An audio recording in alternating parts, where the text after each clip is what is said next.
communities are built by artists, not by accountants. Zoning is changed not because of a business degree, but because of humanities. It's not like done in a, some sort of harsh negotiation. It's like done over lunch.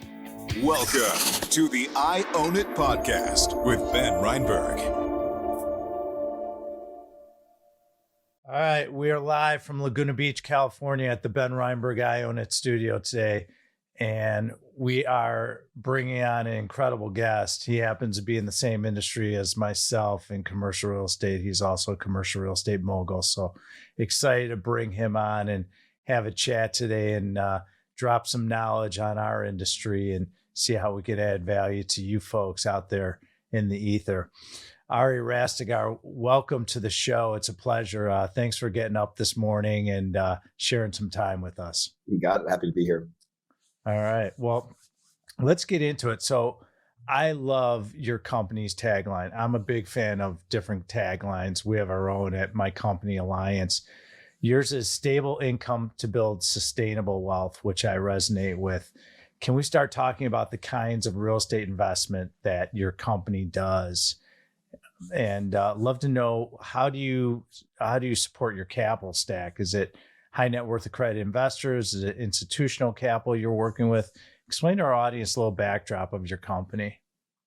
Sure. Happy to do it. Well, first, I think it's important to know that, I started this company with a $3,000 loan, to be perfectly honest. So I was flipping burgers at Johnny Rockets and delivering pizzas through two different community colleges before they allowed me into Texas A&M University. Subsequently sold cars in between undergrad and law school and started my venture into residential development while I was in law school. And I borrowed the $3,000 from a friend that I went to college from his father and was on the build site every day at 5 a.m. and kind of barely making it into law class. I did graduate. I did pass the bar. My law career lasted a grand total, I think, of 9 months, but neither here nor there. And so, truly anybody that is listening, I assure you that most of you are much smarter than me.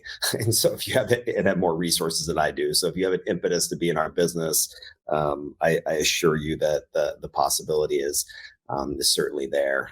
Fast forward, I was on Wall Street for many years, working with some of the biggest, brightest names in commercial real estate because my wrestling coach's cousin was the head of Credit Suisse. And, when I got out of law school, he kind of made the introduction to me, one Italian to another, and kind of gave me my shot. I never worked at one of the big shops, but I worked directly for the people and kind of seeing the writing on the wall in Austin back in, 2012, kind of helping some other shops invest down there, whether helping them with capital raising, with debt finance, with acquisitions, kind of wearing a lot of different hats. I started my own shop. I was telling Ben before we started 8 years ago to the day, yesterday. And since then, we've invested in 38 cities, 12 states, 7 different asset classes in 2 countries. Our investors are predominantly public pension funds, family offices, insurance companies. And we have a large book of high net worth investors, athletes, celebrities, you name it. And kind of for the high net worth crowd, although it's a, much smaller percentage of our capital stack, we provide kind of tag-along opportunities for others to kind of ride on the coattails of institutional due diligence, which usually isn't allowed. Being a poor kid and not really, I say that, but being born in America, it's hard to complain. But not having too much resource, I always thought that there's like rich people deals that, versus what everybody else is kind of forced to do. So we thought if we could create an opportunity for other individuals to take part in those deals, whether it's doctors, lawyers, athletes, whatever demographic, we always create a little sidecar kind of under the same terms for them to be able to do. And at the moment, we have almost 1 million square feet under construction with steel coming out of the ground today, 600,000 square feet of industrial, a few 100,000 square feet of condos that we're partnered with, another 24,000 square feet of office that will be our new headquarters in downtown Austin.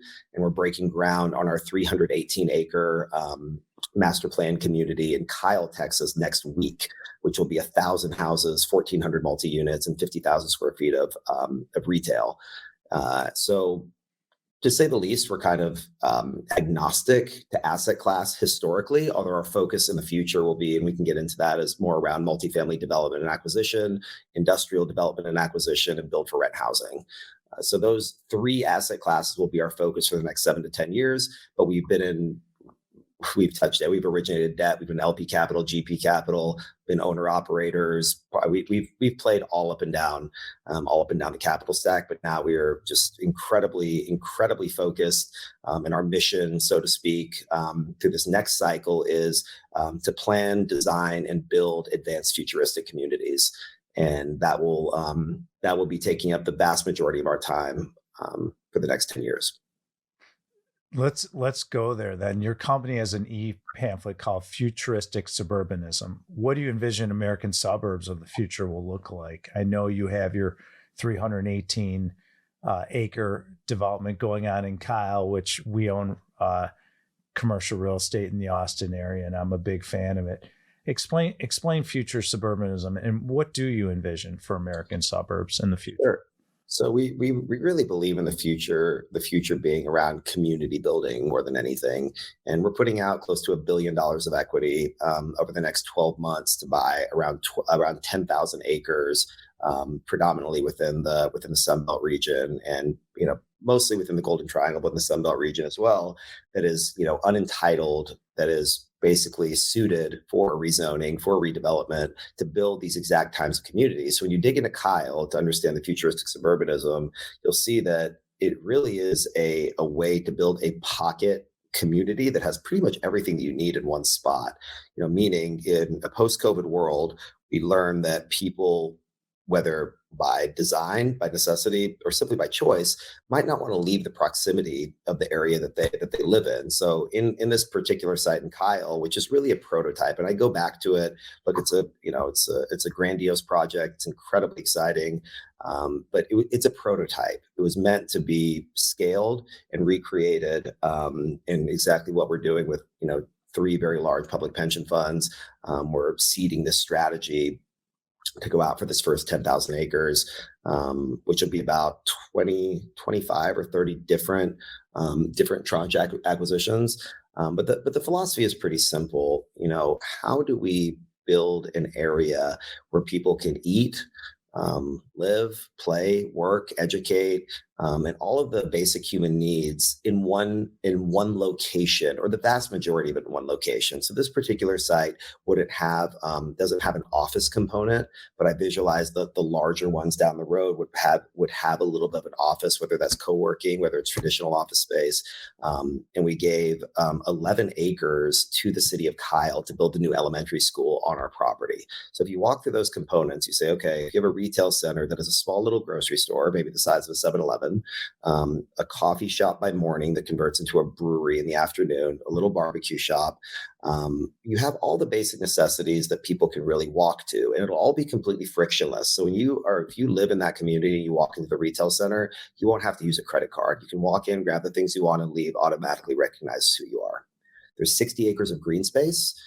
So if you want to get outdoors, you want to have that type of experience, you can just walk out your front door and go through nature, go for a small hike. The houses have a strong focus on alley loaded. So not all of them, but most of them are alley loaded. So if you go back to the 1950s and 1960s, we have the pictures of kids riding bicycles and riding through community and the white picket fence and, sitting on the porch and watching the other kids in the neighborhood. That's the ethos that we're trying to recapture. And we believe that, humans are really starved for that level of connection. So by adding, slightly larger sidewalks, adding an alley loaded home that gives you an alley for people to be able to go in and create these little, kind of like your little, hide and go seek for the little kids, all the way down to, racing and playing with go-karts or whatever you're doing. Right. And then the other component is about giving people the ability to have home ownership again, because if you look at the overall stats, we're 15 million houses short in terms of the population growth and for any other time in history that homeownership has existed. But the problem is in places like New York, the average person needs to save for their down payment 13 to 16 years to be able to make a down payment on a home. So it's completely cost prohibitive. So we've thought about that a lot and said, is there a way to lower the price point without getting rid of quality? And what we found is by eliminating dining rooms, we can lower the overall square footage that you need on a cost per foot basis for us as the developers to build and ultimately pass on to our end users. So instead of trying to squeeze more margin, if you keep your margin static, you can offer a significant discount on the front end, which cuts down the time period that they'll have to save for their down payment. So all of that is that the confluence of that paired with very accretive data technology. And this word smart homes has really been thrown around a lot and it's kind of been used as a buzzword. But if you really think of a home as having the technology that enhances your experience, whatever that is, whether it's small or large, that's something that we are very, very focused on. So in this particular project, it's right off of the 130 corridor in Austin where Tesla's Gigafactory is, where we have a 50-acre parcel we're building on now, the F1 race track. So it feeds down right into probably about 5 miles north of where Kyle is, for kind of workforce housing. So all of these things, specific to this one property, are the same overall properties that you see in other superstar cities that have basically priced people out of the market and created larger suburban areas, whether it's in Dallas going up to Plano, whether it's the outskirts of any of the outskirts of Los Angeles we've been seeing growing for the last 50 years. So the plan is to bring that together so that these pocket communities have their own identity outside of the superstar city that basically feeds their growth. So similar to my company Alliance, we talk about pandemic and recession resilient real estate. Recession resilience is something you discuss a lot in your investor materials. It's also something we do, especially being an owner operator around the United States of medical properties. And we've had a lot of success focusing on that strategy. Share more about what makes your investments recession resilient. Yeah, well, recession resiliency, when I was using that word a while ago, it hadn't had as much marketing, I guess, really, really plugged into it. It was really a strategy to say, how do we create a model or invest in assets that will survive the test of time? Because real estate, as we all know, is a very cyclical business. It's very much connected to inflation and interest rates and a few key indicators. And so when those cycles come up and down, they ebb and flow inevitably.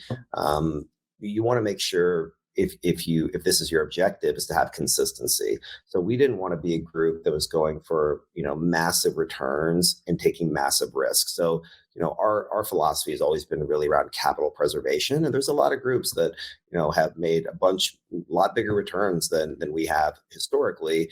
But that wasn't my focus. My focus was to say, can we create inherent diversity? Could we create an element of stability? Although nothing is guaranteed, and certainly don't have a crystal ball by any stretch of the imagination. What asset classes in particular, and what cities, what demographics, will be resilient, for lack of a better word, or better yet, have the economic factors that will allow them to continue to grow and be durable for their own socioeconomic reasons. And that starts really with geography more than anything. So if you look at the population migration trends, which everybody is talking about, to us, it's really about job growth. Jobs is the biggest factor that we focus on as we're coming from a top-down approach. So if you find cities that have sustained job growth, like Austin, Texas, like Dallas, like Orlando, Florida, Tampa, Phoenix, Nashville, Raleigh, the cities that you hear a lot, that the main reason is that job growth has continued to happen in spite of anything else. When you look at the housing prices start to dip, and Austin has been, kind of been picked on recently for having big house price growth, and now it's coming down. but job growth is still growing, almost double digits every year. Tesla recently announced the expansion of their gigafactory for another $1 billion in expansion.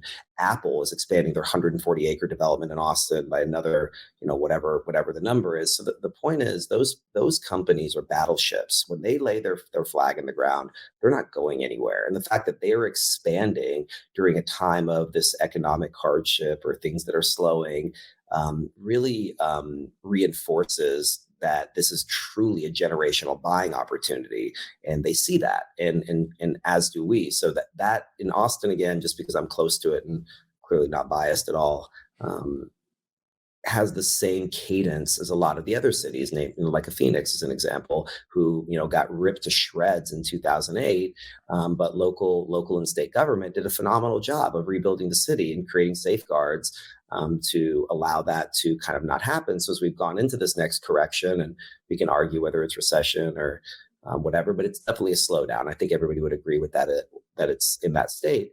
These cities are still doing really well by anybody's standards. Is the exuberance tempered? Absolutely. But exuberance tempering is also a natural iteration. And it's a way that you can kind of weed out, the folks that are either over levered or, kind of had no business buying. Kind of lets you know who are professionals and who are in there dabbling, so to speak. So I think it's a really good kind of evolutionary moment that we're in right now.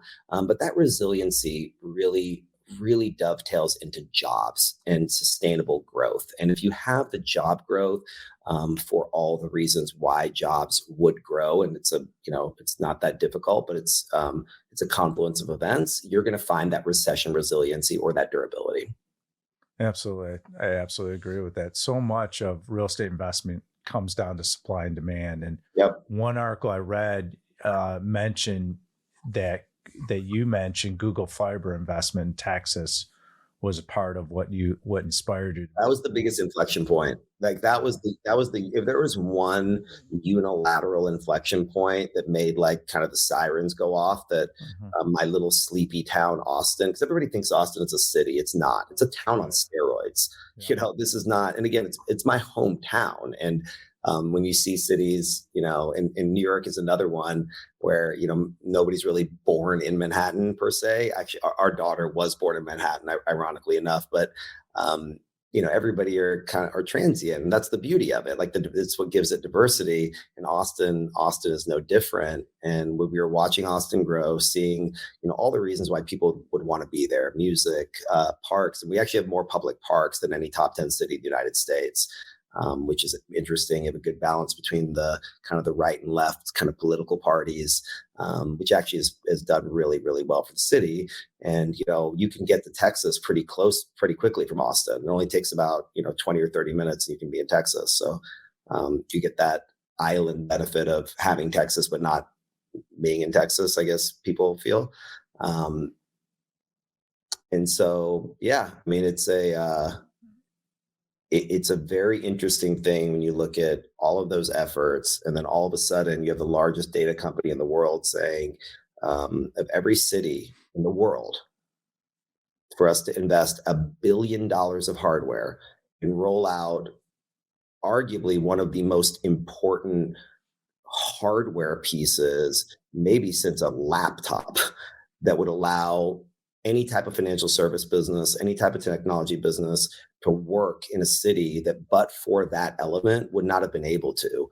And with Google, having 1,000 up and 1,000 down, needing that much fiber or that much hardware, out of the two cities that they focused on, one was Kansas City, Missouri, the other one was Austin, Texas.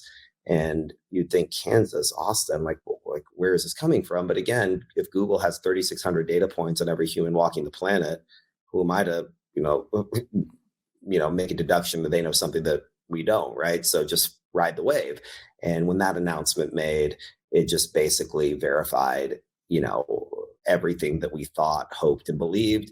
And it's been a hockey stick up ever since. I mean, you just look at the trend from 2012 to 2023, and it literally is straight up with respect to what it was. Like Kyle is an example. Absolutely. Which I laugh about, in 2009, didn't have a stoplight. It was a town of 5,000 people without a stoplight. Now it's 55,000 people. And it's the fastest growing city in the United States, which is fed by Austin, because as the crow flies, it's only about 15, 18 miles south. And that, that catalyst and that driver has been all roads lead back to Google Fiber.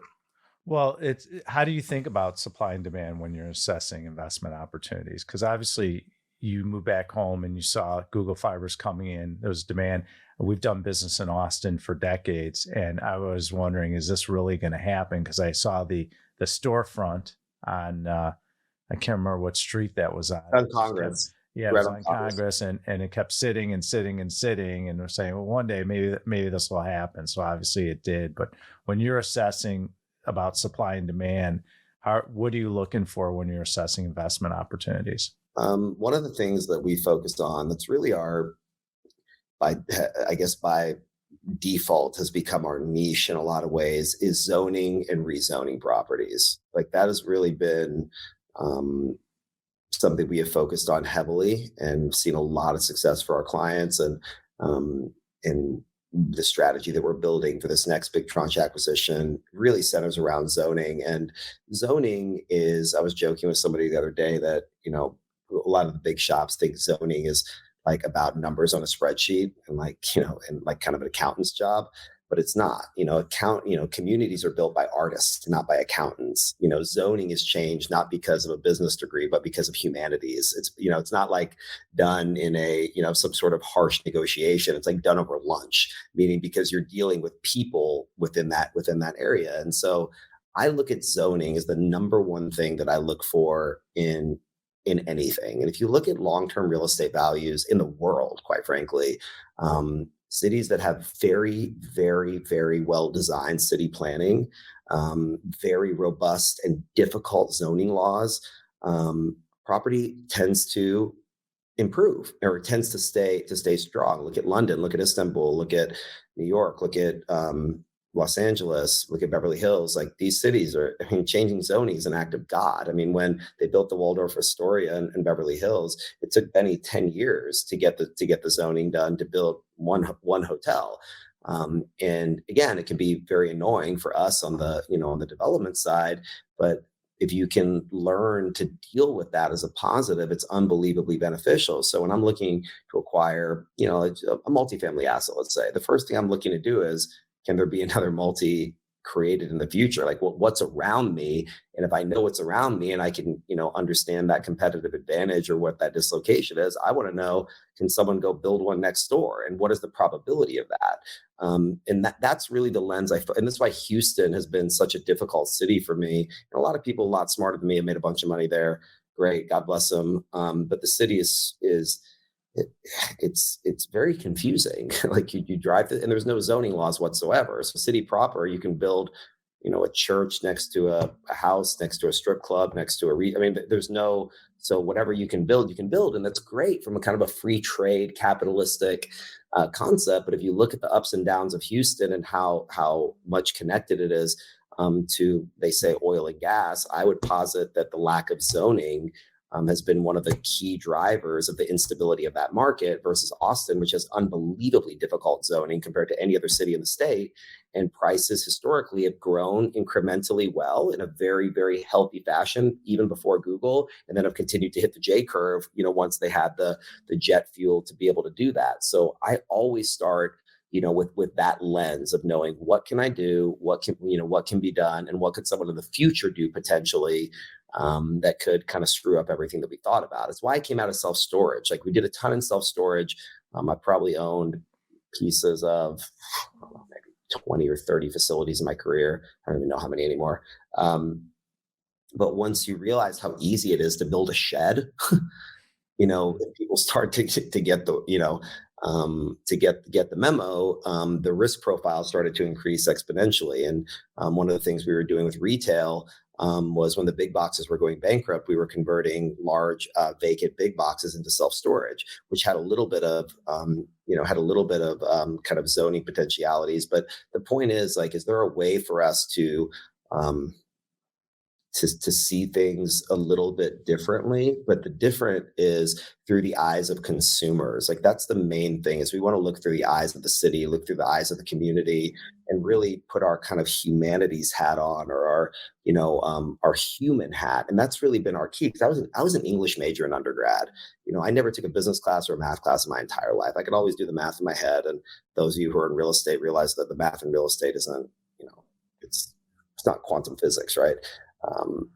But we want to really stay obsessed with the value that we can add to the end user client, to the tenants that are in the apartments, to the homeowners, to the cities. And we find that when we keep that gaze on how our property lives within a respective community versus our property just simply being an island that we look through a spreadsheet, has served us and our clients very well. That's great. No, I love that. We have a similar approach. What inspired you to get into property development as opposed to buying and selling existing assets? I mean, being ADD. What's that? Being ADD, or attention deficit advantage. I say that because what's not real estate. I was talking to my wife about this. Well, everything that anybody does, you have to be somewhere. Like whether you're in a house, you're in a hotel, you digitize the world, you work from home. So your house is your office now. I mean, meaning everything that happens in this world has to happen on something, but for, the Navy being in the middle of the ocean, or, but most of us live on land. Mm-hmm. Right. And I loved it because it allows me to know just enough about a lot of things to be dangerous. Like when we are retail centers, looking at the sales per foot of Starbucks, or understanding what's going on in JCPenney or Target, kind of allows you to stick your hand in all these different things. And then when you're in development, you're working through labor issues, you're looking with financing, you're looking through equities, you're how people live, how people eat, where they shop, and so you kind of get this very wide lens of microcosms of how the world actually operates, which is wildly interesting to me. So the nuts and bolts of, building a property, we have teams of people, our GCs, our development partners, are leaps and bounds better and more equipped than I am to handle that part of it. But dealing with the community, dealing with ancillary property owners, negotiating with brokers, and meeting with bankers, and being able to play with economics and inflation, all the way down to, just installing tile in an apartment, or allows me to stay very, very, very curious and always learning, because with that many things and that many different modalities, there's no way to know it all or even a fraction of it. So it allows you to continuously learn and not get bored, quite frankly. Let's switch gears a little bit. So one thing that I appreciate about you, and about a year ago, I started to get into meditation. And you're into health too. And I understand you have a strong meditation practice. I do. What I always like to learn, and my audience as well, what are your rituals? Like, what about meditation makes you encourage your colleagues to meditate as well? Like, how often are you doing it? Explain to me your ritual every day. It's I'd agree with Ray Dalio that it's the most important thing that I've ever learned with respect to kind of external success, I guess, or what people would call success. My definition of success, I think, is a little bit might be a little bit different that people that don't know me think about it. I'm not a money worshiper by any stretch of the imagination. People ask me, how do you make big money? I basically say solve big problems. And so we've done well because we've solved a lot of big fucking problems, right? But in order to do that, you have to have equanimity, or I do at least. So with that many, things coming in and out, like how can you find a moment to put everything in slow motion, take a step back, and look at things on a grander scale? And meditation, certainly transcendental meditation, because I'm a data freak. And when you look at the data around meditation in general, all of it's going to be good, fine. But transcendental meditation is the most studied modality of meditation. It's been studied by 180 universities. There's tens of thousands of studies on heart rate variability, lowering cortisol levels, and a slew of other just medical phenomenon. And the other ones, quite frankly, don't have it. And if they do, it has not been studied at the rate. So I would urge everybody to learn TM. And if you go down the rabbit hole, you'll see some of the greatest achievers that you've had, from all the way from Kobe Bryant to Jerry Seinfeld to Howard Stern, Ellen DeGeneres, the Beatles, all practice this particular modality. And again, we stand on the shoulders of giants. So I saw what the people that I look up to and I model did, and I kind of followed in that footsteps. And you start with, it's a mantra-based meditation, and you don't have to believe in anything, which is the most great thing. Maharishi Mahesh Yogi, who brought the technology from India to the Western world, said you can say all day long, meditation doesn't work. I hate meditation, but just meditate, you'll be fine. And I love that if any culture, any religion, any lack of religion, wherever you are, this is a mental technique or a mental technology that allows everything within your body and your mind to operate more efficiently. And if you go a little bit further in the esoterics, there is stuff for those that want to look there. But you really don't need to. So I started TM. My stepdad meditated my entire life. So there's a lot of thought processes around and a lot of science around even people that are meditating being within a proximity of them. There is a certain field, so to speak. And again, this is not woo-woo, whatever. This is science. There is an electrical field that we know. We know how we measure brain waves. You can test it from here. No different. It puts off a vibe or an energy that is truly, truly palatable. So I was around it. So I was probably 5 years old, and then revisited it about 10 years ago, more or less, give or take. And it was twice a day, 20 minutes a day, 20 minutes in the morning, 20 minutes in the afternoon. And the reason it's twice a day has to do with the way our brain waves work and the way your circadian rhythms operate, to where when you descend and you find a little bit of peace, all those things begin to escalate. In the afternoon, when you do it again, it allows you to create this very gentle wave from wakefulness to rest, and then finding sleep. So twice a day. And I urge everybody to watch Jerry Seinfeld's little skit on it, where he didn't know he had to do a second meditation during Seinfeld, and this brilliant skit about saying, well, if I didn't know you had to do the second, if I knew you had to do the second one, I never would have, stopped doing Seinfeld anyways. But I did that, and I've now subsequently learned 4 advanced techniques that I go to Fairfield, Iowa, which is the TM capital of North America. I'm very close to the organization. Beautiful, beautiful, beautiful people. And I find whenever I need a break, I'll go there and stay in one of their little dorms. And it's a very humble and beautiful kind of experience, and meditate with kind of the locals or the people that are there, and work for an hour, meditate for an hour, and just kind of go back and forth. And it's kind of a happy place. And then I learned my city program, which involves a series of sutras. It has a little component of yoga, very gentle yoga, a pranayama breathing technique, TM, some other, I don't even know how to explain it other than other techniques, so to speak. And then has what they call yogic flying, which is the ability to add this little bit of durability and movement, almost like a bouncing effect.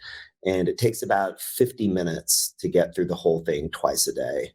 And I'll miss eating before I miss my meditation. I wake up and I do 36 minutes of meditation and 36 minutes of a sun salutation. Then I do it. Beautiful. I do it after at night, and it's work. It's work for 36 minutes. I realized, and I do a bliss and a regular meditation. Maybe it's TM. I don't even know.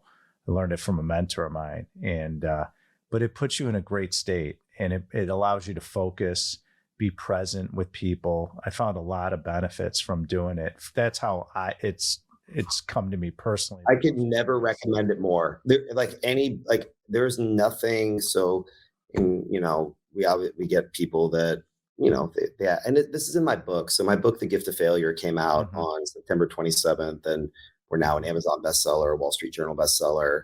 And, the book, the title by itself, and, talking about failure, the first line of the book is, I hope you fail, and I hope you fail a lot.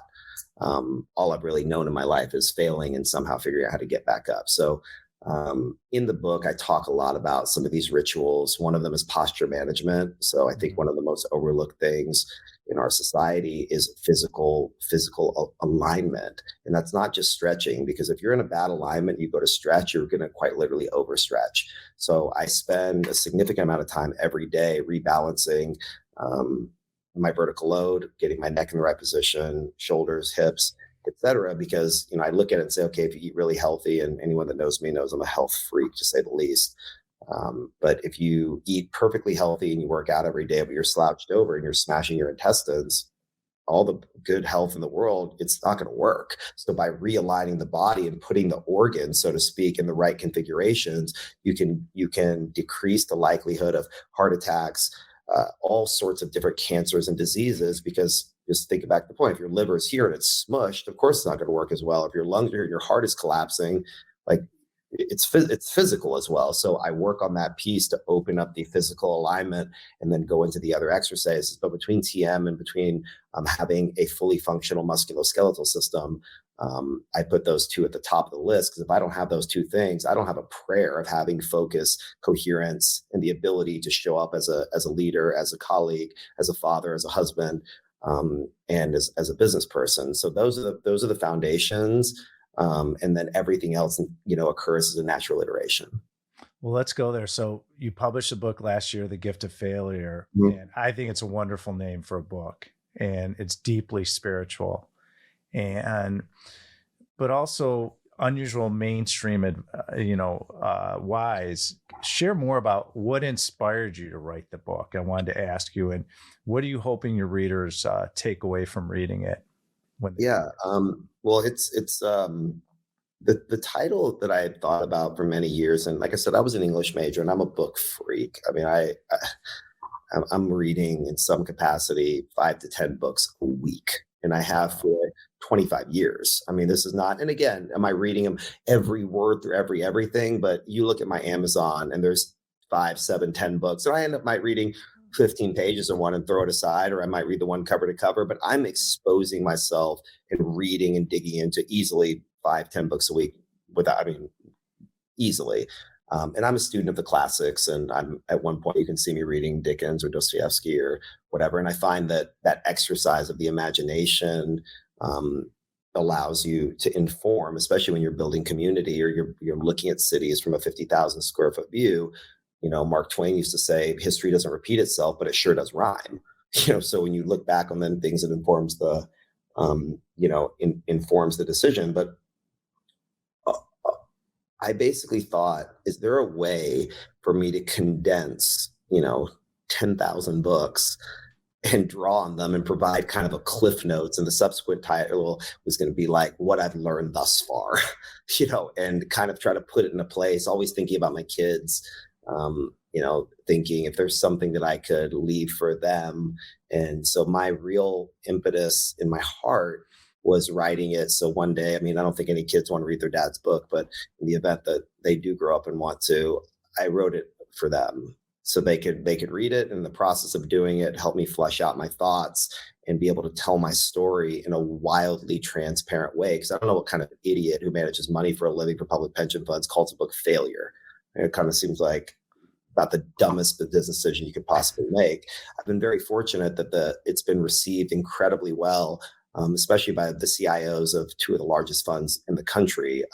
Were very pleasantly surprised by, which is really nice. But like I said, I wrote it for my kids, and I wrote it for anybody that kind of doesn't think they can make it or doesn't think they can get to a place to show like how much failure I've endured and how traumatizing something like soul crushing failures and still getting back up, and to have 1 million square feet under production and adding another 300 acres. Our NAV should be close to 5 billion over the next 5 years. And to start with a $3,000 loan, has been a little bit of a run. There's a lot of grace there, but I wanted to share that with others. Like I wanted somebody to read that and say, okay, what is that? And my answer is not just go to business school. It's not get an MBA. You want an MBA? Fucking hire someone with an MBA. It's the way to, do what you do, find your superpower, take care of your health, find some spiritual balance, be like a real person and have a goal, write it down, go after it voraciously. Like there's some key takeaways, that I've studied greatness my entire life. And I wanted to put it at an 8th grade reading level So just about anybody can read it. You can get through it in freaking 2 hours tops. So I'm not, pure pontificating and using big words for the sake of whatever, and hopefully be a real value add to real people.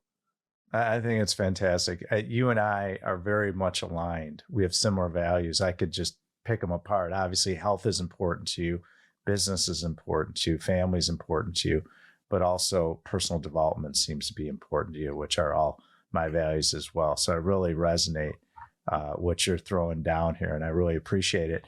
We can talk about you refer yourself as a biohacker, which I am as well. I do some crazy stuff, and we could talk about it offline. I'm always happy to help you and give you my thoughts. I'm sure you love it. A lot of knowledge on me as well. We could do a whole episode. And if you you should come down to my dream lab in Austin, Texas, and I'll. Well, we're gonna get there. Don't get ahead. That's my next topic we're gonna talk about. Let's talk about to maximize your health and productivity. And I know this could be an entire conversation on its own, and we'll definitely love to have you back. For sure. I come to Austin frequently. We could do one in person. Our next show. That would be great. Share more about how you approach vitamins, supplements, sleep. How do I approach it, or how do I recommend it? Because I wouldn't wish my life on anybody, quite frankly. I wouldn't wish. Well, infrared lighting and hyperbaric chambers, all the things I've done. Like, give us your flavor, some of the things you do, so you could educate people. Yeah, man, it's a lot. It's a lot. I don't get their pen out and paper, and we'll start taking notes. I have two full time. So my best friend since we were 10 years old kind of manages my personal life, so to speak, and then I have two full time adult nannies. That so with the three people that are around me that are quite literally making sure that I'm eating what I'm supposed to eat, waking up when I'm supposed to wake up, the vitamins, the hyperbaric chambers, the light therapy, the stretching, oxygen therapy, biochargers, biotransducers, intravenous stem cell injections. It's work, and people ask me all the time, how do you have time to do it? And quite literally, that I found that is the work. That once I'm in a peak state and I feel a certain way, and a healthy business, I believe, comes from a healthy body and a healthy spirit. You can't create a true healthy business without being a healthy person, in some regard, especially when you're a founder or you're starting and you're building an initial culture. So by putting that impetus on myself, I find that the work that I do, and anybody that knows me knows that, the way that I work is inhumane, I guess, by most people's standards, but I love it. It's who I am. I can't change it if I tried. But instead of going to that, vitamins, one thing that I'll say is vitamins can be very, very dangerous. I actually only take custom pharmaceutical grade vitamins. So I have my blood tested every 90 days from who I believe to be the world's leading anti-aging age management doctor, who's actually a 40-year neurosurgeon, one of my best friends in the world, tests my blood for 150 indicators, and then creates custom pharmaceutical grade vitamins for my body, along with hormone replacement and a slew of other things, right? And then getting food allergy testing, predominantly eating. I've tried every health eating nutritional fad you can imagine. What I've come to find is, irrespective of what you believe or what you think, 80% of what you eat should be leafy green, fresh vegetables.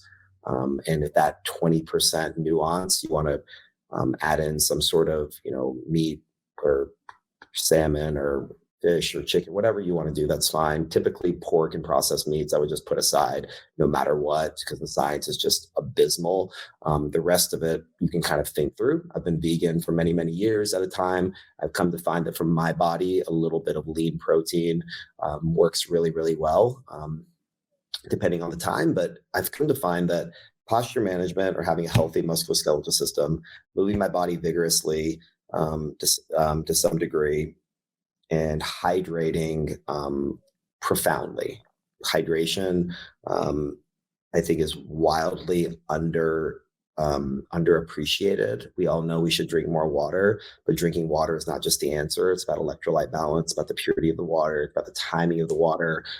There's a book called Quench that if anybody hasn't read, I could not recommend it more. It's truly unbelievable, and talks about how when you hydrate, in order for the fluid in the water to get into your cells, you need to move your body. So just drinking water statically sitting, yes, you're going to get some hydration, but to reach peak hydration, you actually have to have mobility.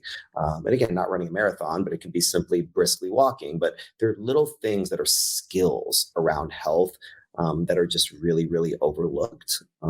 That my hope would be, and it's kind of in those main categories. If you have something that you're taking care of your mental health, mental, spiritual health through like a TM as an example, and you're have a very healthy musculoskeletal system, and you're able to move vigorously, in addition to having high quality nutrition, with those pillars, you're, effectively hitting that kind of 80-20 rule, and the rest is, nuanced, kind of precision. But those are the main things that if you're doing those every day in some capacity, you're light years ahead of others, which is sad for me to say, but it's the truth. Let's talk about a topic you brought up, the Dream Lab, which Yeah. I want to see it in person because I think it's awesome. I think it's fascinating. Not many people have seen it, Ben, but I'll ask you to check. I want to meditate. I want to meditate in the Dream Lab, and I'm going to tell you to close the door and leave me alone for a while. Well, it's also it's a submersion also of vision boards, of mind movies, and every touch point within the house that I've converted into it is quite literally a laboratory of the mind, to where we have the oxygen machines, biochargers, meditation rooms, but the whole house is converted into one large vision board and has TV screens running that have what I call mind movies, or actually Joe Dispenza kind of played with it a little bit, and then another one of my other mentors, but basically creating an action video that runs on all the flat screens in the house. So when you walk into this immersion, it allows your mind to focus on the things that you want to achieve. And I find it to be a really, really cool tool. And I think anybody can make their own dream lab. I mean, you can just take a little room or take a closet and print out a bunch of pictures you think, maybe use Photoshop and put your face on top of Elon Musk, or, whatever your flavor is.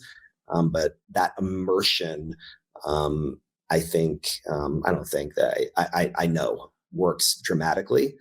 So anybody out there that doesn't know exactly how to figure it out, turn your closet into a dream lab and call us in a month, and I bet you'd have figured something out. Do you go in the room every day? Yeah, I do. And it's not a room, it's a house. It's the whole house. Okay. I got a separate house that I converted into this that I go into. Is that next door to your house, or do you have to like drive to? No, it's about 10 minutes away. Okay. Well, that's nice. And so what inspired you to create the house? What was the foundation? It started with a vision board. It started with a vision board years ago. And again, when you're a poor kid with nothing, you don't have anything but your imagination and your thoughts. And it started from just having a couple clippings of a newspaper or something. And, and then it turned into like a cardboard board of like what you would call a vision board. Then it converted into my office, to making one of my office rooms. If you look at the Austin Monthly did a cover story on me back in August or September. And there's a picture in there where they had a glimpse of me. I was taking the part of the Dream Lab down, but it basically broke up lines of different categories like relationship, finance.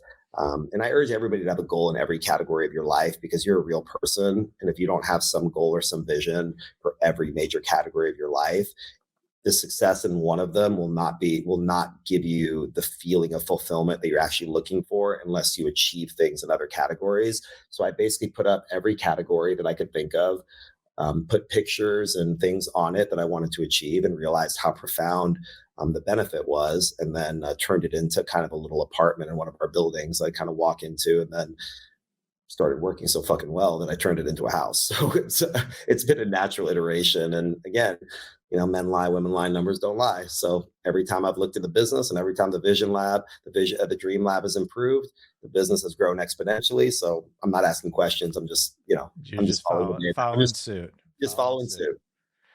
How much time do you spend there? I'm back and forth. No, sometimes I'm not there for days. Sometimes I'll go there and it's maybe a little night getaway, or maybe it's for 2-3 hours during the day. It just all depends on, what I feel like. But that's usually where it's in a private location that nobody could find if they tried. And it's kind of my little oasis. And the kids come over too, and they just get a kick out of it because it looks like Disneyland in there. But it's a very private place that only truly my closest, actually not, I've never brought anybody there that I wouldn't put in a category, so to speak, of kind of like like family. Like, again, dreams are so fragile, right? Even as somebody that doesn't want to hurt your feelings, but with their own insecurities, they'll look at something big that you're doing, even unconsciously might think, oh, what the fuck is that? Or, oh, that's or wow, that's pretty cool. Or you don't want any of that in the dream lab. Like that's the special place where all things are possible. And for those of us that are big dreamers that are out there trying to really help people and really do something meaningful, I urge everybody to make your own dream lab. And like I said, your dream lab can literally be a closet. It can be a little corner in your bedroom. It could be lifting. I had at one point when I was a kid, I did it under my mattress. So I lifted up my mattress and had all of the articles and little magazine clippings underneath my bed. And that was a place I was so shy about them that I didn't want anybody to see them. So I just hid them under the bed and I lifted up the mattress and would kind of sit there with my little flashlight at night and, close my eyes and dream that one day I'd meet Bill Gates or whatever it was. That's great. I love that. So being commercial real estate and an entrepreneur like myself, and I can appreciate this, we're pulled in a lot of directions. You want to meditate, you got your supplements, you want to work out, you want to eat healthy. We're being pulled by a lot of people. You have employees, projects going on. It's just, the list goes on and on, right? And so, how do you prioritize work and family? Because it's something I've always had to battle, Ari, through my 28, 29 years of my commercial real estate career. And if I'm correct, your wife is a co-founder of your company, I believe. She's our in-house kind of she creative director / wearing all sorts of different hats, but she's in there for sure. And then you have 3 young kids. Yep. They're growing. I have 3 kids as well. They're a little bit older. How do you manage it? How do you manage your schedule these days? What's some of your tricks you could share? It's wildly, by the way, there's not a trick. I mean, there's just not. I mean, it's just things that it's just wildly difficult. And you have to literally sit down and just be comfortable knowing that you're going to miss a lot of shit, but the decision is, so when Kobe was on the road, for those few years, like kind of like fiercely dedicated, to his craft, he was talking to Vanessa about it one night, as kind of the legend goes. And, she said to him, well, we love you. We'll support you. If you're going to be out on the road for this long, you better win a fucking ring. And so my mentality is, if I'm going to be, as a first generation American, being the child of immigrants and having that weight on my shoulder, whether self-inflicted or not, I'm building the next generation, so if me, myself, and my children don't get as much time, so to speak, FaceTime has been one of the greatest blessings. I can never thank the good folks at Apple more for that gift, because no matter where I am in the world, I can FaceTime with my children 5, 6, 7, 10 times a day, which I don't, any other time in history that was not possible for the previous fathers or mothers for their children. So although I'm maybe not there all the time, whatever, working and following my dreams, my children know that I'm following my dreams. And what I found in them is children don't do what you tell them, they do what they see. And in good, bad, or indifferent, I have a little peace knowing that my kids know that I'm working for them. I'm also working for me completely, call it selfishly or self-fully, in the sense that I'm building myself to be able to contribute.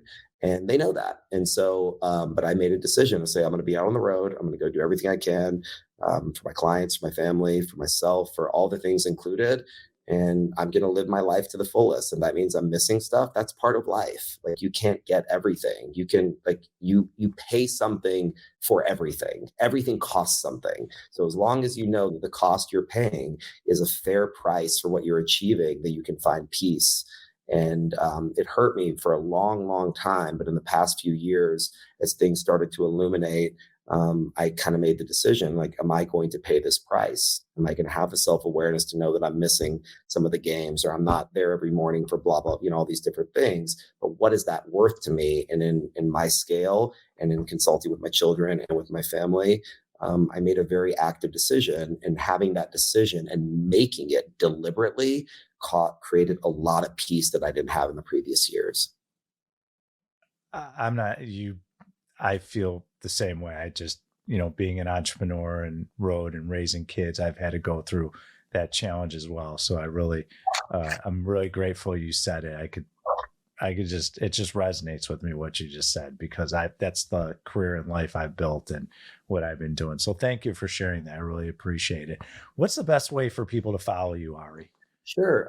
So you can, so we're pretty active on TikTok, at Ari Rastegar, on Instagram, just at Rastegar. What we've done has been pretty public. I mean, it's a simple Google search will find us. I'm actually co-authoring a book, with a now kind of 12, almost 13-year-old young man in London that was able to find me through just with the website and through social media. And I always tell people, if this, at the time, this 11-year-old young man could find me, beautiful mother, beautiful family, just unbelievable, can find me on his own. I'm not that interesting. You can find me if you want to. So a simple Google search, you can get there.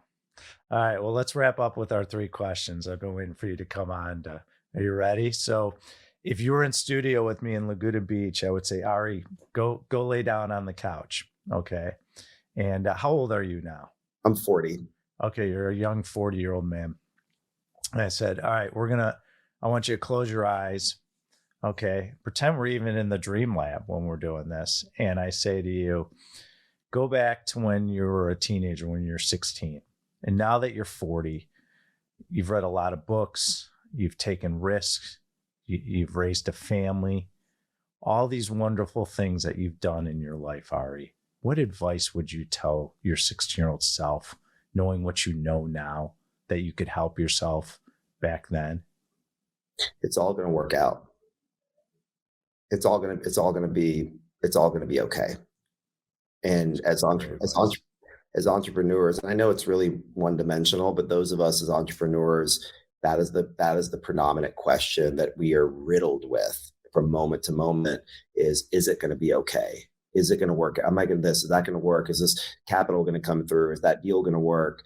But if I knew at 16 that it was going to be okay, I'd have been a very dangerous man in the best way possible. I love it. Well, I always use this word, this shall pass. When you're worried about something, it's this shall pass. You see De Niro talk about this. There was a little like round table, little skit that I saw with, it was De Niro and Adam Sandler, a couple other folks, whatever. And his advice is very similar to that. He's like, I wish I would have known that when things are really good, that'll pass. When things are bad, that'll pass too. So that's right.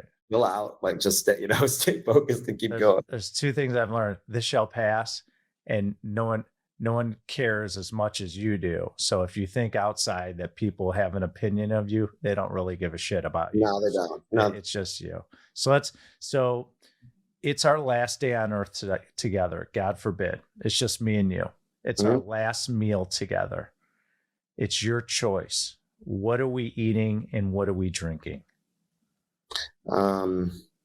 Now remember, it's our last day on earth, so you could step out of this plant-based. I got it. Oh no, I'm not. By the way, don't let me kid you. I'm not trying to win a health award. I still love everything that I love.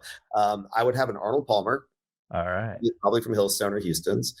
I would have a burger of some sort, extra crispy French fries. Ooh, I like that. And that would be kind of the, I guess the quote meat and potatoes might be able, with a good Arnold Palmer, a great burger, and some crispy French fries. I'm a pretty happy guy. Fantastic. So in our studio behind me, you'll see electric guitars. We have a grand piano and a drum set behind me. If you're in studio, and by the way, you're always welcome to come in. I'd love to have you here. You can decide, any band or musician can play us a song. and they could be living or deceased, who would you have in studio with you and I to play us a song? It's your choice. Probably Lil Wayne. Okay. Any particular song you'd want Lil Wayne to? No, I'd have him there for a variety of different reasons. I'm a student of all music. I love all music, but for what that man has accomplished at his age, when Major and I bought his first CD when we were 15 years old, and to see what he has achieved over these years, the artist that he's cultivated, the world he's created. For me personally, aside from what I think is the best or the anything, I think if my last show or my last concert was with Wayne, I'd be a happy man. Fantastic. Ari Rastegar, thank you for joining us on the I Own It show today. What a privilege. It's great to always talk to a colleague in commercial real estate, and I wish you all the best. If you out there are interested in following the Ben Reinberg I Own It show, please drop kick the lower right-hand button and click subscribe. Feel free to click the like button on our show. The more likes we get, the more wonderful content that we'll be able to share with as many people as possible, just like this episode with Ari and all the wonderful knowledge he's dropped on us. If you're interested in commercial real estate, feel free to go to our company website, alliancecgc.com, and feel free to go on if you're interested in investing in our brand new fund, the Alliance Medical Property Fund, which is just crushing it these days. And to follow me, feel free to go to benreinberg.com. You can learn about me and follow me on all the social media platforms. So, Ari Rastegar, thank you so much for coming on today. What a treat, and enjoy your stay in New Orleans, and wishing you all the best. Thanks so much, brother.